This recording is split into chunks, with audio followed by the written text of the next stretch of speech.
નમસ્કાર મિત્રો, સ્વાગત છે તમારું અમારી યુટ્યુબ ચેનલ ગુજરાત વર્ગા સમાચાર પર। જે દોસ્તો નવા આવ્યા હોય તમારી ચેનલને જરૂરથી સબસ્ક્રાઇબ કરી લેજો। આજે આપણે આ વિડીયોમાં રેલવે રિક્રુટમેન્ટ બોર્ડ દ્વારા વિવિધ જગ્યા પર ભરતીની જાહેરાત કરવામાં આવેલી છે તેના વિશે જાણીશું। સૌપ્રથમ જગ્યાની વાત કરીએ તો કેમિકલ સુપરવાઇઝર રિસર્ચ અને મેટલ સર્જિકલ સુપરવાઇઝર રિસર્ચ, જેનો પે લેવલ 7, શરૂઆતનો પગાર 44,900, ઉંમર 18 થી 36 વર્ષ અને કુલ જગ્યાઓ 17 છે, જે આરઆરબી ગોરખપુર માટે છે। બીજું છે junior engineer, depot material superintendent અને કેમિકલ મેટલ સર્જિકલ આસિસ્ટન્ટ, જેનો પે લેવલ 6, શરૂઆતનો પગાર 35,400, ઉંમર છે 18 થી 36 વર્ષ અને કુલ જગ્યાઓ 7,934 રાખવામાં આવેલી છે। હવે તમામ પોસ્ટ માટેની એજ્યુકેશન ક્વોલિફિકેશન જોઈ લઈએ। સૌપ્રથમ આપણે જુનિયર એન્જિનિયર માટેની એજ્યુકેશન ક્વોલિફિકેશન જોઈ લઈશું, જેની પોસ્ટ સૌથી વધારે છે, જેમાં junior engineer electrical, junior engineer works, junior engineer civil, junior engineer track machine, જેમાં 3 years diploma in mechanical, production, automobile, electronics, instrumentation, એમ અલગ અલગ પોસ્ટ માટે અલગ અલગ ટ્રેડ માગેલા છે, જેમાં ડિપ્લોમા હોવું જોઈએ। એજ્યુકેશન ક્વોલિફિકેશન તમારે ઓફિશિયલ નોટિફિકેશનમાંથી જોઈ લેવાની છે। ઓફિશિયલ નોટિફિકેશન તમને વિડીયોના ડિસ્ક્રિપ્શનમાંથી મળી જશે। હવે એજ રિલેક્શનની વાત કરીએ, જેમાં એસટી એસસી માટે 5 વર્ષની છૂટછાટ આપેલી છે, ઓબીસી માટે 3 વર્ષની છૂટછાટ આપેલી છે અને ફિઝિકલી હેન્ડીકેપ માટે જનરલ કેટેગરી માટે 10 વર્ષની છૂટછાટ છે, ઓબીસી માટે 13 વર્ષની અને એસટી એસસી માટે 15 વર્ષની છૂટછાટ આપેલી છે। હવે એપ્લિકેશન ફીસની વાત કરીએ તો જનરલ કેટેગરી માટે 500 રૂપિયા રાખવામાં આવેલી છે, જ્યારે એસટી એસસી અને ઈબીસી માટે 250 રૂપિયા એક્ઝામિનેશન ફીસ રાખવામાં આવેલી છે। આ તમામ એપ્લિકેશન ફીસ રિફંડેબલ છે। જ્યારે તમે ફર્સ્ટ સીબીટી એટલે કે કોમ્પ્યુટર બેઝ ટેસ્ટ આપશો ત્યારબાદ એપ્લિકેશન ફી રિફંડ થશે, જેમાં જનરલ કેટેગરી માટે 400 રૂપિયા રિફંડ થશે અને એસટી એસસી ઓબીસી માટે 250 રૂપિયા રિફંડ થશે।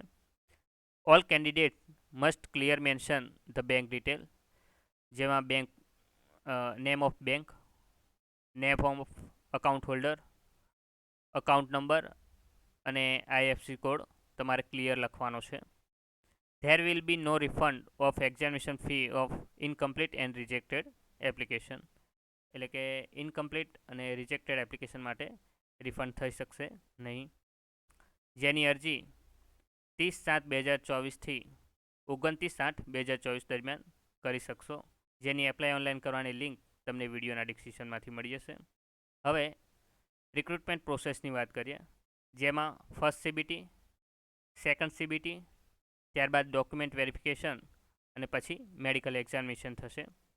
જેમાં ફર્સ્ટ સીબીટીની વાત કરીએ એટલે ફર્સ્ટ સ્ટેજ કોમ્પ્યુટર બેઝ ટેસ્ટની વાત કરીએ તો જેની ડ્યુરેશન 90 મિનિટની રહેશે અને ક્વેશ્ચન 100 આવશે, જેમાં mathematics, general intelligence and reasoning, general awareness અને જનરલ સાયન્સ આવશે, જેમાં મેથેમેટિક્સ 30 ગુણનું રહેશે એટલે 30 ક્વેશ્ચન આવશે, જનરલ ઇન્ટેલિજન્સ એન્ડ રિઝનિંગ 25 ગુણ, જનરલ અવેરનેસ 15 ગુણ અને જનરલ સાયન્સ 30 ગુણનું રહેશે।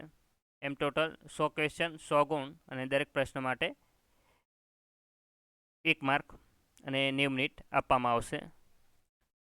Minimum percentage of mark eligibility various category, એટલે તમારે એલિજિબિલિટી માટે ઓછામાં ઓછા કેટલા માર્ક લાવવાના તેની વાત કરીએ। જનરલ કેટેગરી માટે 40%, ઈડબ્લ્યુએસ માટે 40%, ઓબીસી માટે 30%, એસસી માટે 30% અને એસટી માટે 25% ઓછામાં ઓછા લાવવા જરૂરી છે।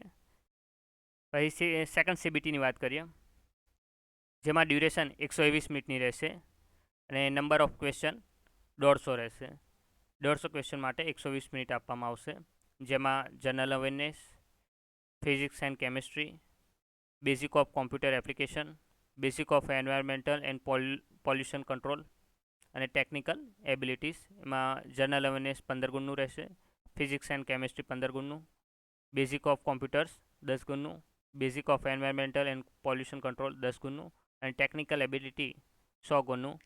એમ ટોટલ 150 ક્વેશ્ચન રહેશે 150 માર્ક્સ અને 120 મિનિટ આપવામાં આવશે અને ક્વોલિફિકેશન માટે મિનિમમ પર્સન્ટેજ સેમ રહેશે. ત્યારબાદ તમારું મેરિટ પ્રમાણે ડોક્યુમેન્ટ વેરિફિકેશન થશે. ત્યારબાદ ફિઝિકલી એક્ઝામિનેશન. એક્ઝામનો સિલેબસ તમને વિડીયોના ડિસ્ક્રિપ્શનમાંથી મળી જશે, જે ડાઉનલોડ કરી લેવાનો છે. આ વિડીયો લગતી તમારે કંઈ પણ ક્વેરી હોય તો તમે મને કમેન્ટ બોક્સમાં જણાવી શકો છો. ધન્યવાદ.